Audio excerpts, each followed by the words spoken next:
Magandang umaga, ngayon po ay araw ng Biyernes, November 17, 2023. Update po muli sa lagay ng panahon. Ayon po sa Pag-asa, nagpapaulan ngayon sa ilang bahagi ng ating bansa ang Tarafo extension ng binabantayang low pressure area na kung saan inaasahang papasok na ng ating Philippine Area of Responsibility ngayong araw.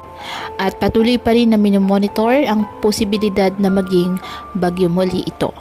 At kapag naging bagyo habang nasa loob ng ating PAR ay papangalan itong bagyong kabayan ng Pag-asa. Mag-ingat po tayo sa mga posibilidad ng mga pagbaha at pag-uho ng lupa dulot po ng mga pag-ulan. Dahil sa ngayon, patuloy pa rin din po na magdadala ng mga pag-ulan sa maraming bahagi ng ating bansa ang shear line kung saan nakakaapekto sa eastern section ng Visayas at northeast monsoon na nakakaapekto pa rin po sa Luzon.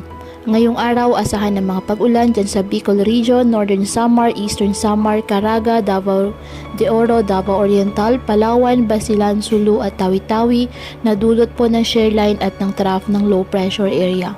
Habang ang Batanes, Cagayan kasama ng Babuyan Islands, apektado pa rin po ng nasabing amihan kaya asahan din po ang maulap na kalangitan na may mga mahihinang pag-ulan.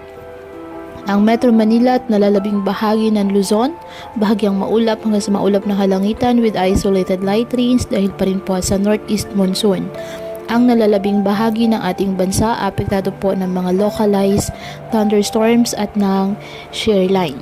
Kaya po patuloy po natin na pinag-iingat ang ating mga kababayan sa banta ng mga pagbaha at pag-uho ng lupa at ugaliin po na magdala palagi ng payong o kahit anumang panangga sa ulan kapag lalabas ng ating mga tahanan. At yan po muna ang update sa lagay ng panahon ngayong araw. Muli patuloy po tayo na mag-ingat at palaging tandaan, God loves you. Stay safe and God bless.